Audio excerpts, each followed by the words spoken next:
Admission open Swami Vivekananda विश्वविद्यालय सागर, NH 26, Narsinghpur road, Sironja, सागर। और उसी के कार्यक्रम में हम लोगों को निर्देशित किया गया है कि सभी जिला निर्वाचन अधिकारी और पार्लियामेंट्री कॉन्स्टिट्यूएंसी के जो रिटर्निंग ऑफिसर हैं वो अपने अपने क्षेत्र में राजनीतिक दलों की बैठक करेंगे और उसके बाद जो है प्रेस कॉन्फ्रेंस ऑर्गेनाइज करेंगे। तो इसमें अभी तक ऐसा मुझे लगता है कि क्योंकि कल से ही टीवी पे और न्यूज़पेपर्स में लगातार चल रहा है, सागर पार्लियामेंट्री कॉन्स्टिट्यूएंसी जो है ये हमारे जो इसकी डेट्स हैं वो आप लोग चाहें तो नोट कर लेंगे। वैसे तो सभी इसमें न्यूज़पेपर में आ गई हैं। तो इशू ऑफ नोटिफिकेशन जो है वो 16 अप्रैल रहेगी। Last date for filing nomination will be 23 April. Scrutiny of nomination के लिए 24 अप्रैल। Last date for the withdrawal of candidature जो है वो 26 अप्रैल है। डेट ऑफ पोल जो है वो 12 मई है। काउंटिंग ऑफ वोट्स जो है वो 23 मई है और 27 मई तक जो है चुनाव की पूरी प्रक्रिया कंप्लीट हो जाएगी। तो ये जो है जो कल चुनाव आयोग ने प्रेस कॉन्फ्रेंस हुई थी और उसके बाद जो निर्देश जारी किए हैं, इसके अलावा आयोग ने अपने जो समग्र निर्देश प्रसारित किए हैं इनकी कॉपी जो है हम आप लोग को दिलवा देंगे। प्रेस कॉन्फ्रेंस के बाद ये पूरे इंस्ट्रक्शंस आप लोगों को दे दिए जाएंगे। मैं अभी जब राजनीतिक दल के लोगों से चर्चा कर रही थी तो अगेन जो सारे बिंदु हैं उन पर मैं आपको जानकारी देना चाहूँगी कि इलेक्टोरल रोल के बाद जब हमारा फाइनल इलेक्टोरल रोल का पब्लिकेशन हुआ था तो आप लोगों को याद होगा कि अपन लोगों ने मीटिंग करी थी और प्रेस कॉन्फ्रेंस भी की थी। तो जो हमारा फाइनल ड्राफ्ट इलेक्शन का जो रोल है वो पब्लिश हो चुका है, आप लोगों को सबको इसकी जानकारी है। इसके बाद फ़ोटो आइडेंटिटी कार्ड्स के बारे में भी आपको पता है। फ़ोटो आइडेंटिटी कार्ड्स आवश्यक होंगे चुनाव में वोट देने के लिए, लेकिन उसके अलावा हम लोग जो है वोटर पर्ची भी बांटते हैं, आप लोगों को पता ही है। इसके अलावा भी कई सारे डॉक्यूमेंट्स ऐसे हैं जो आयोग ने विनिर्दिष्ट किए हैं जिनसे आदमी वोट दे सकता है। मैं एक बार वो सभी आइडेंटिफिकेशन डॉक्यूमेंट्स के नाम पढ़ देना चाह रही हूँ जन सामान्य की जानकारी के लिए। वो है passport, driving licence, service identity card of issued to employees of the central, state government and public limited companies, passport with photograph, PAN card, smart card issued under the scheme of Ministry of Labour, NREGS के job card, health insurance smart card issued by the Ministry of Labour, pension documents with photographs, official identity card and Aadhaar. So these are the documents। ये ऐसे सारे documents हैं जो कि photo identity card जो हमारा electric card है उसके अलावा भी मान्य होंगे वोट देने के लिए। इसके बाद जो है EVMs और VVPATs के बारे में अच्छा एक चीज़ जो आपको बतानी थी फोटो वोटर स्लिप के बारे में। पिछली बार भी हम लोगों ने चुनाव में ऐसे हमारे नेत्रहीन वोटर्स जो कि ब्रेल लिपि पढ़ना जानते हैं उनको ब्रेल लिपि वाली फोटो वोटर स्लिप जो है उनको इशू करी जाएगी जिससे कि वे अपने मताधिकार का उपयोग कर सकें। पिछली बार विधानसभा चुनावों में जिस प्रकार से फोटो वोटर स्लिप के साथ हम लोगों ने वोटर गाइड बांटी थी, आप लोगों को सबको जानकारी होगी, तो वो वोटर गाइड भी इस बार भी बांटी जाएगी वोटर स्लिप के साथ। इसके बाद जो है पोलिंग स्टेशंस और अश्योर्ड मिनिमम फैसिलिटीज़ का कुल जो हमारे 2000+ पोलिंग स्टेशंस हैं अपने यहाँ पर, इनमें सभी में हम इंश्योर करेंगे कि जो आयोग के निर्देशानुसार अश्योर्ड मिनिमम फैसिलिटी हैं जैसे कि पीने के पानी या शौचालय की व्यवस्था, बिजली की व्यवस्था, ये हम लोग इंश्योर कर पाएँ। EVM और VVPATs के बारे में आप लोगों को पता ही है। इसमें जो है 10% हम लोग ट्रेनिंग और अवेयरनेस के लिए इस्तेमाल करते हैं and we people reserve also. First level checking, mock poll, ये again you all know about this. जैसा विधानसभा चुनाव में बैलेट के ऊपर प्रत्याशी का नाम और हमारा जो है उसका चुनाव चिन्ह के साथ उसका फोटो भी प्रिंट किया गया था, इन चुनाव में भी उसका फोटो भी रहेगा। इसमें एक जो एफिडेविट के बारे में बात हुई है, आप लोगों को पता ही है, फॉर्म 26 जिसको हम बोलते हैं, जो एक एफिडेविट है जो भी प्रत्याशियों को जमा कराना होगा। उसमें उनको अपना जो है अपराध, जो भी अगर पूर्व में कोई अपराध उनके पंजीबद्ध हुआ है तो उसकी जानकारी 3 बार उनको समाचार पत्रों में प्रकाशित कराना पड़ेगी और उसको जो है निर्वाचन कार्यालय में जमा कराना पड़ेगा। मॉडल कोड ऑफ कंडक्ट आप लोगों को पता ही है, आदर्श आचरण संहिता, और इसके सभी आदेश कल जारी हो गए हैं। धारा 144 जो है वो अब प्रभावशील है आपके ज़िले में। हमारी FSTs और SST जो है एक्टिवेट हो गई हैं। हमारा कंट्रोल रूम चालू हो गया है। कोलाहल अधिनियम के तहत आदेश जारी हुआ है, जिसमें रात को 10 बजे के बाद किसी भी प्रकार के लाउड स्पीकर का जो प्रयोग है वो प्रतिबंधित रहेगा। किसी भी प्रकार का रैली, जुलूस, आम सभा करने के लिए सक्षम अधिकारी की अनुमति जरूरी होगी। ये सक्षम अधिकारी अपने अपने क्षेत्र में राजस्व अधिकारी, बेसिकली जो SDMs हैं वो रहेंगे। SDMs के साथ उनके तहसीलदार अनुमति देने के लिए स्वतंत्र रहेंगे। सभी प्रकार के कार्यक्रमों की अनुमतियां सुविधा पोर्टल के ऐप जो बनाया हुआ है, एप्लीकेशन है वो बेसिकली, उसके माध्यम से दी जाएगी। ये 48 घंटे के अंदर हमको देनी रहती है अनुमति। प्लस इसमें ये ऑनलाइन पूरा सिस्टम है और पहले आओ पहले पाओ के हिसाब से काम करता है। फॉर एग्जांपल, अगर किसी पर्टिकुलर मैदान में 2 लोग सभा करना चाहते हैं तो जिसने पहले आवेदन दिया है उसको अनुमति दी जाए। इसके बाद सभी प्रकार की रैली, जुलूस और जलसा, सभा, सभी की अनुमति के बगैर सभी चीज़ें मना रहेंगी। और शस्त्र जो हैं, सभी प्रकार के लाइसेंसेस जो हैं वो सस्पेंड किए गए हैं और वो सभी जो हैं संबंधित थानों में जमा करवाने की कार्रवाई की जा रही है। वल्नरेबिलिटी मैपिंग की कार्रवाई ऑलमोस्ट हो चुकी है। अभी हालांकि उसमें कुछ इनपुट्स जो राजनीतिक दल के लोग हैं वो दे सकते हैं। ऐसे पोलिंग स्टेशंस, ऐसे एरियाज जो क्रिटिकल बनाए जाने हैं उनकी कार्रवाई भी जो है असिस्टेंट रिटर्निंग ऑफिसर्स और हमारे SDO की TIs लेवल पे चल रही है। जैसा पिछली बार हुआ था कि हमने लगभग 20% पोलिंग स्टेशन जिनको हमने क्रिटिकल माना था उसमें हम CCTV कैमरा या वीडियोग्राफी और इनसे हम लोग निगरानी करवाएंगे। इस बार एक ये भी जो चुनाव आयोग के निर्देश आए हैं उसमें ये आग्रह किया गया है सभी राजनीतिक दलों से कि अपनी प्रचार प्रसार की सामग्री में इन्वायरमेंट फ्रेंडली चीज़ों का उपयोग करें। आमतौर पर पॉलीथीन और प्लास्टिक का उपयोग कम से कम करने की कोशिश करें। ये भी एक पॉइंट जो है चुनाव आयोग की जो प्रेस विज्ञप्ति जारी हुई है उसमें दिया गया है।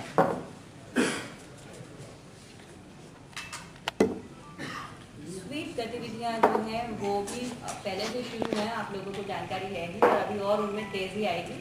उद्देश्य ये है कि पिछली बार क्योंकि जो पार्लियामेंट्री कॉन्स्टिट्यूंसी सागर का वोटिंग परसेंटेज काफ़ी कम था, तो हम लोगों की कोशिश ये है कि उसको हम लोग मतदाताओं को जागरूक करें, खासतौर पे महिलाओं को हम लोग जागरूक करें और जो हमारा जेंडर गैप है वो ख़त्म हो और सभी तबके के लोग अपने मताधिकार का उपयोग करें। इसके हम लोग प्रयास करें। विस्तृत निर्देश निकाले हैं एक्सपेंडिचर मॉनिटरिंग, जो हमारा निर्वाचन व्यय होता है उसकी मॉनिटरिंग के लिए पहले भी थे और अभी उसमें और चीज़ें जोड़ी गई हैं। द मैक्सिमम लिमिट फॉर आपकी जो खर्च की जो अधिकतम लिमिट है वो आप लोगों को पता ही है कि 70 लाख पर कैंडिडेट फॉर ऑल स्टेट। प्रत्येक प्रत्याशी अधिकतम 70 लाख रुपए तक अब चुनाव प्रचार में खर्च कर सकता है। और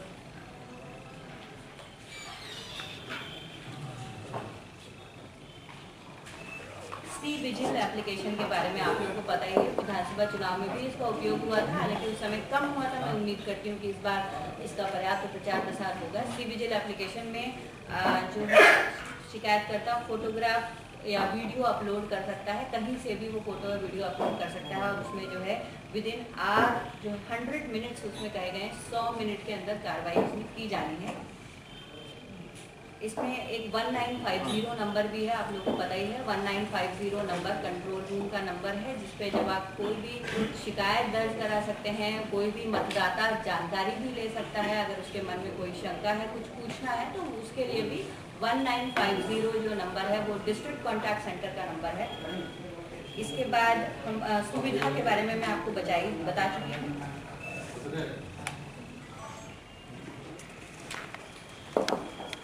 MCMC का गठन किया जा चुका है। इलेक्ट्रॉनिक मीडिया और सोशल मीडिया और सभी मीडिया के लिए जो निर्देश हैं वो ये है कि सरोगेट एडवर्टाइजमेंट और फेक न्यूज़ और पेड न्यूज़, बेसिकली हमारे जो चिंता के विषय हैं वो ये 3 ही हैं। एक सरोगेट एडवर्टाइजमेंट का मतलब आप सब समझते हैं, ऐसा विज्ञापन जो कि उस प्रत्याशी के पक्ष में प्रचार करता हो परंतु वो किसी और के नाम से छपाया गया। तो इसमें अगर या तो वो खर्च जो है उसके प्रत्याशी में जुड़ेगा, वो प्रत्याशी कहेगा कि हाँ साहब ये मेरा विज्ञापन है और खर्चा प्रत्याशी में जुड़ेगा। और अगर प्रत्याशी ये कह देता है कि भाई साहब मेरा जो है मैंने तो नहीं छपवाया ये, तो देन फिर FIR रजिस्टर्ड होगी उसमें 171H IPC में। Surrogate advertisements are not allowed. इसके बाद आप लोगों से मैं ये भी अनुरोध करती हूँ कि जो फेक न्यूज़ होती है, फेक न्यूज़ मतलब ऐसी खबर जिसका कोई फैक्ट चेक नहीं किया गया है और जिसकी सत्यता जो है वो डाउटफुल है, जिस पे आपको खुद विश्वास नहीं है कि ये सही है या नहीं है, तो इसको भी रोकने में आप सभी लोग मदद करेंगे।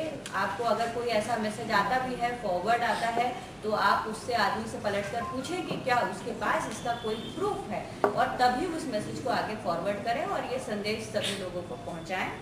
और इसके अलावा जो है पेड न्यूज़, तो पिछली बार बहुत ज़्यादा हम लोग इसमें अभी एक मीडिया का वर्कशॉप भी ऑर्गेनाइज करेंगे पेड न्यूज़ के ऊपर भी। और आप लोगों को पता ही है पेड न्यूज़ की जो परख है वो केवल ये है कि अगर एक जैसी भाषा वाला आर्टिकल एक साथ कई न्यूज़पेपर्स में छप रहा है तो दैट मीन्स कि इट इज़ पेड न्यूज़। अगर भाषा भी वही है और फैक्ट्स भी वही हैं तो इसमें भी सभी लोग जो है संभल कर इसको देखें। DMs जो है इसके लिए अधिकृत है चिन्हित करने के लिए और उसकी अनुमति भी वही जारी करेंगे। मैडम आप जिला निर्वाचन अधिकारी हैं, आपके पास संबंधित विभागों से जो कर्मचारी 15 साल से SDO सब इंजीनियर जमे हुए हैं, क्या उसकी जानकारी है? उससे मैं आपको ये बताना चाहूँगी, क्या करेंगे मैं बता देती हूँ।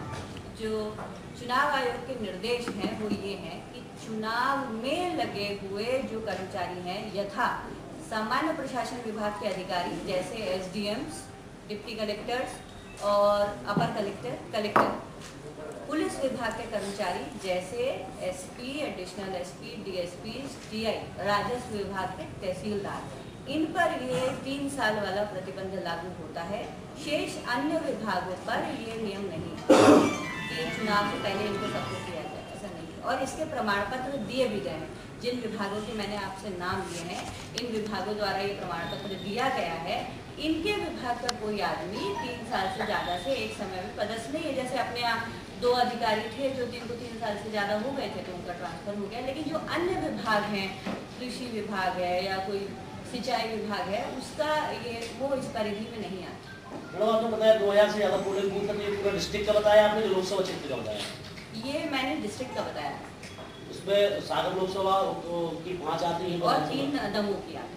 मैंने दमोह की भी याद सागर लोकसभा में आप लोग सब बोलेंगे तो कंफ्यूज होंगे, मैं आपके सवाल का जवाब दे देती हूँ। हमारे जो मैं आपको फिगर दे रही हूँ, जो आज मैं प्रेस कॉन्फ्रेंस कर रही हूँ, मैं जिला निर्वाचन अधिकारी सागर की हैसियत से कर रही हूँ, ठीक है। तो मेरे जिले में कुल पोलिंग स्टेशन जो है वो मैंने आपको बताया दैट इज 2094।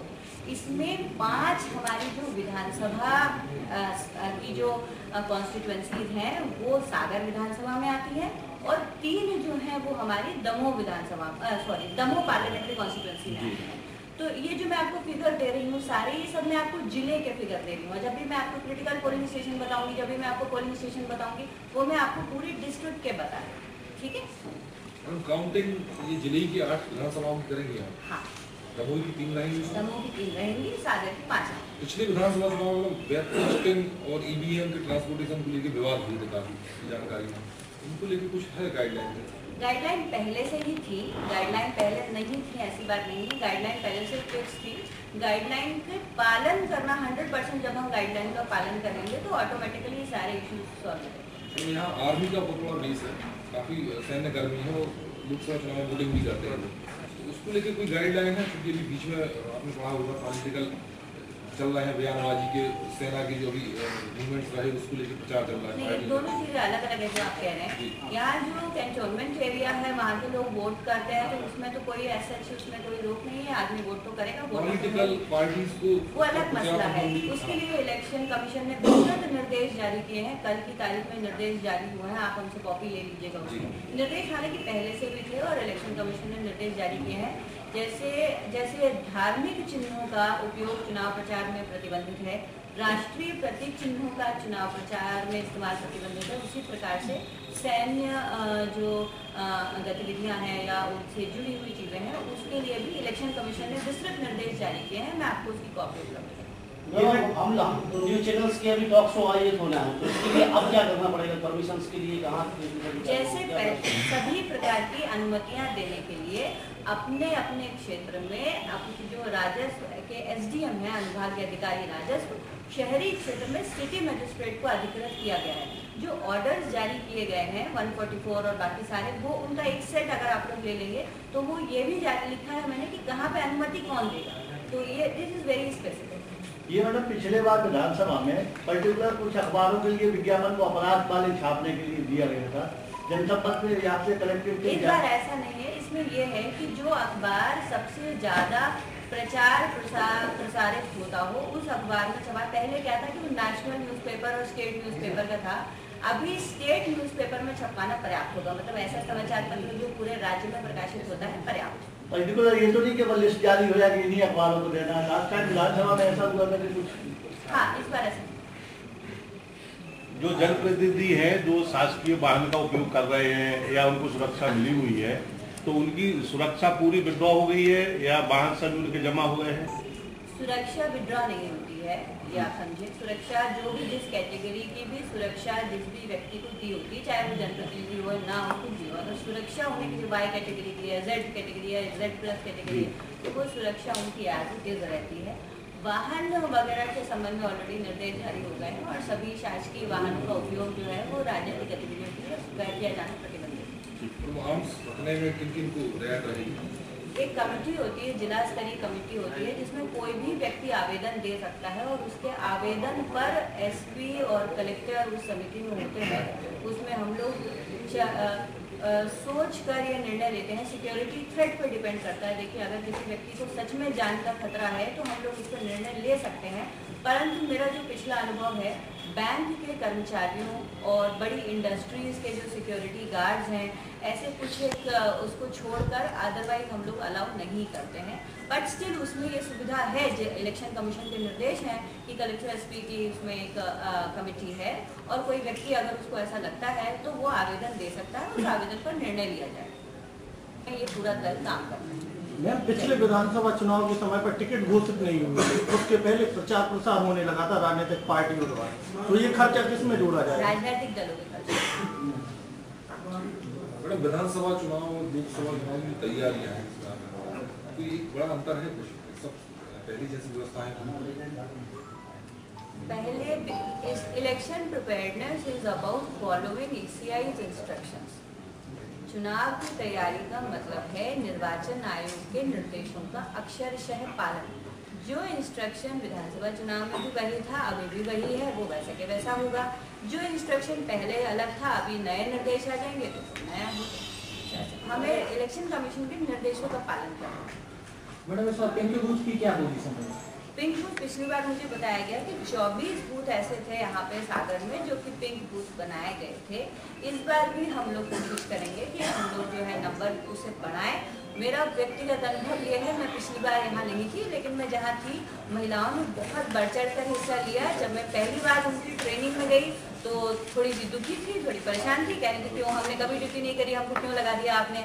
जब मैं दूसरे दिन उनकी ट्रेनिंग हुई तो थोड़ी हिम्मत आई, जब तीसरे दिन गई तो थोड़ी और हिम्मत आई। और जिस दिन वो लोग चुनाव कराने पोलिंग बूथों पे गई, उस दिन जाते वक्त भी मैं उनसे मिली तो बहुत खुश थी। अच्छा, रात में फिर हम निकले एक बार 1 बजे 2 बजे उन पोलिंग बूथ पे गए जहाँ पर महिला कर्मी थी, और जब उनसे रूम खुलवाया और पूछा कि मैडम ठीक है, कोई दिक्कत तो नहीं है, दे वर वेरी हैप्पी। जब वापस लौटी मैंने उनसे पूछा फिर से करेंगी, तो कहती हाँ करेंगे, फिर से करेंगे। तो इट वॉज अ वेरी, मैंने उन लोगों से यही कहा था कि हम चुनाव ड्यूटी इसलिए नहीं करेंगे क्योंकि हमारी ड्यूटी लग गई है या हमको हमारा आदेश हो गया है, भैया कलेक्टर ने हमारी ड्यूटी लगा दी, हम नहीं करेंगे तो सस्पेंड हो जाएंगे। हम चुनाव ड्यूटी इसलिए करेंगे क्योंकि हम कर सकते हैं। हम कर सकते हैं, जब महिलाएं सब काम कर सकती है तो चुनाव ड्यूटी क्यों नहीं कर सकती। इसलिए जो है दे वर वेरी हैप्पी। मेरा पिंक बूथ होगा और ऐसे पोलिंग बूथ जिनमें हमने 2 महिला कर्मी लगाए थे, आपको याद होगा कि पिंक बूथ पे तो सभी मतदान कर्मी महिलाएं थी, लेकिन ऐसे भी पोलिंग बूथ थे जहां पर P1 और P2 जो है वो महिलाएं लगाई गई थी। बहुत बढ़िया काम करी है, मतलब बियॉन्ड एक्सपेक्टेशंस। तो मैं बहुत खुश थी उस काम से और मुझे ऐसा लगता है कि वी विल एनकरेज, हम उनको और मोटिवेट करेंगे कि इसमें वो पार्टिसिपेट करें। मैम, अमूमन देखा जाता है कि विधानसभा में जो वोट प्रतिशत होता है वो रिजल्ट लोकसभा में होता है, लोकसभा में प्रतिशत कम होता है। इसके लिए क्या आयोग जो है काम करेगा ताकि वोट निकले? इसमें देखिए स्वीप की गतिविधियों का सेट मौजूद है और हमारे यहाँ अलग से जो है स्वीप की एक्टिविटीज़ अभी शुरू भी हो गई हैं। कोशिश ये रहेगी कि जो पिछली बार का हमारा यहाँ का पार्लियामेंट्री कॉन्स्टिट्यूंसी का जो मतदान प्रतिशत था उसको सुधार उसमें किया जाए। खासतौर पर महिलाओं का जो वोटिंग परसेंटेज था वो काफ़ी कम था, उसको बढ़ाया जाए। ज़्यादा से ज़्यादा लोग अपने घरों से निकलें, अपने मताधिकार का उपयोग करें। हम लोग स्पेशल ड्राइव चलाएंगे ऐसे वोटर्स के लिए भी जो दिव्यांग हैं या जो अति वृद्ध हैं या किसी और अन्य कारण से जो घर से निकलने में सक्षम नहीं है उस दिन वोट देने में। वी विल मेक श्योर कि हर वोटर आए और वोट करें। मैडम, आज एक लास्ट आचार संहिता के उल्लंघन के पिछले कितने मामले थे विधानसभा के, क्या आपकी जानकारी में, और कितने पे कार्रवाई? ये सारे मामले 3 मामले मेरे आने के बाद पुलिस विवेचना में थे, बाउंड्री काउंट हो रही था, वो भी उसमें भी चलान न्यायालय प्रस्तुत किया जाए। सभी मामले अब पुलिस विवेचना में एक कुल 3 ही मामले? नहीं, 3 मामले मेरे आने के बाद जो मैंने समीक्षा की थी वो इन्वेस्टिगेशन में बाकी थे, तो उन 3 में भी चार्जशीट हो चुकी है। अब आज की डेट में पुरानी विधानसभा का कोई भी मामला पुलिस विवेचना में लंबित नहीं। पिछले विधानसभा चुनाव में देखा गया था कि पोलिंग स्टेशन के अंदर हम लोग को कैमरे नहीं ले जाने दे रहे थे और कहीं पे अलाउ कर रहे थे, नहीं कहीं भी अलाउ। स्पष्ट क्या है निर्देश? पोलिंग स्टेशन के अंदर कैमरा नहीं जाता। जहाँ फोटो डालते हैं नेता लोग तो जाते हैं, वहाँ फोटो ले जाते हैं। आपने मुझसे सवाल पूछा और मैं उसका जवाब दे। हम लोगों को जो परेशानी आई मैंने को बताया, आपको पहले भी ऐसे कलेक्टर साहब ने बताया था पिछले बार भी कि कैमरा अलाउ नहीं है, लेकिन जब हम लोगों ने व्यवहारिक रूप में देखा तो कहाँ जहाँ पे नेता लोग या मंत्री कोई थे वहाँ पे तो अलाउ कर दिया गया था। What is not allowed is to violate the secrecy of vote। आप ये समझिए इसका उद्देश्य क्या है कि वोट की जो सीक्रेसी है, जो गोपनीयता है मतदान की, वो भंग नहीं होनी चाहिए। इसीलिए जो है वो जहाँ पे मशीन रखी हुई है, जहाँ बैलेट रखा हुआ है, जहाँ पर आदमी बटन दबाता है, उसकी तस्वीर लेना या उसको जो है क्या कहते हैं वीडियो बनाना, इलेक्शन कमीशन के स्पष्ट निर्देश है उसमें कि वो अलाउड नहीं है। रूम के अंदर की पूछा था मैं आपसे क्या कह रही हूँ, वो अलाउड नहीं है। और अगर ऐसे मामले आते हैं तो क्या कार्रवाई होती है? और अब जैसे अगर कोई लोग हैं जो पुलिस स्टेशन में अंदर जा रहे हैं, अंदर जाते हुए जो है वो दूर से आप अगर फोटो ले रहे हैं तो दैट इज अलाउड, दूर से फोटो ले रहे हैं। बट पिछले चुनावों में मैडम लोग अपना वोट किस व्यक्ति को दिया है उस तक के फोटो लेकर आए, गलत था। मैडम एक गंभीर इशू पे मैं ध्यान आप एसपी साहब का भी आपका लाना चाहता हूँ। सागर में इस समय मोहल्ले में साथ अवैध भाग में घर चिन्ह थे यहाँ पे बिक रही है, तो कृपा करके इस मामले में रोकथाम करवाएंगे क्या? इतना अनैतिक तरीके से मोहल्लों में शराब बिक रही है, बताइए कहाँ? ये जवाहरगंज में देख लीजिए।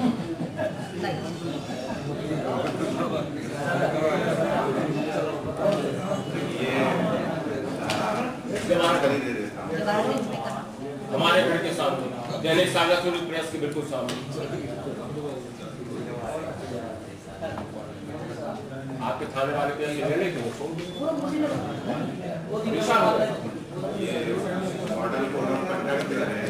आप लोग, मैं चाहूँगी कि आगे की बात नहीं कर सुन लें।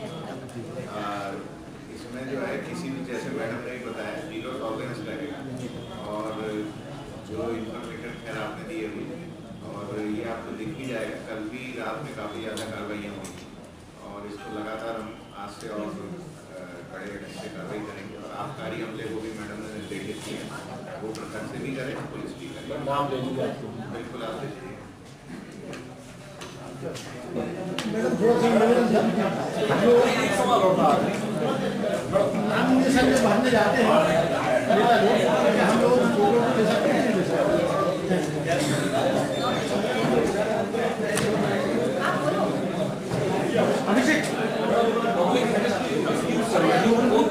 कोई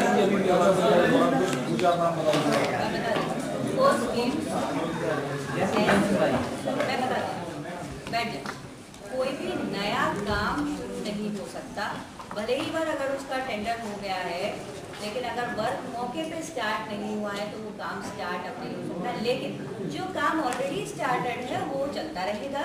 अगर कोई काम कंप्लीट हो गया है और उसका फाइनल पेमेंट होना है तो उस पर कोई रोक नहीं है। ऐसी स्कीम जो पहले से चलती रही है वो चलती रहेंगी। जैसे पेंशन योजनाएं हैं, अगर कोई व्यक्ति 2 साल से पेंशन पा रहा है तो वो अभी भी पेंशन पाता रहेगा, मगर नया हितग्राही अब स्वीकृत नहीं होगा। सिमिलरली जैसे NREGS है, NREGS में काम चल रहे हैं वो चलते रहेंगे, लेकिन नए जॉब कार्ड नहीं बनेंगे। कहने का मतलब जो सतत प्रक्रिया में जो काम होते हैं वो होते रहेंगे, लेकिन नया उसमें कुछ भी नहीं। कर्ज माफी वाला मामला है, ये सब चल रही है। कर्ज माफी वाला मामला है जो अभी किसानों की, तो वो चलती रहेगी कर्ज माफी? नहीं, कर्ज माफी में जो भी किसानों को फॉर्म भरने थे वो तो वो ऑलरेडी भर चुके हैं।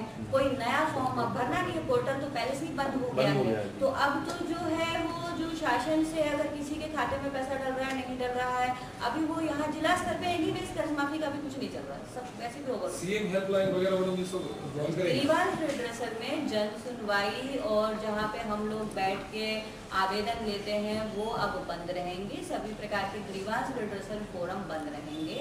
As far as CM helpline is concerned, उसमें ये निर्देश थे, पिछले विधानसभा चुनाव के निर्देश थे कि जो 181 नंबर था वो चालू था। कहने का मतलब आदमी फोन लगा सकता है उस पर अगर उसको कोई समस्या है तो, और उसमें जो उसे अगर कोई चीज़ सैंक्शन हुई है, जैसे मान लीजिए कि अगर कोई आदमी ये कह रहा है कि मुझे पेंशन मिलनी थी लेकिन मुझे पेंशन नहीं मिली।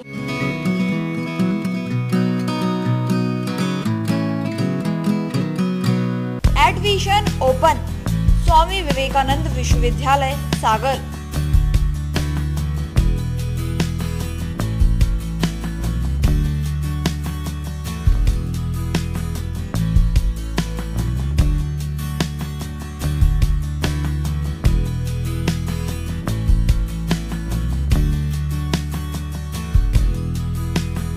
Admission open campus Swami Vivekananda विश्वविद्यालय NH26 नरसिंहपुर रोड सिरौंजा सागर। हमारा नंबर है 07582281000।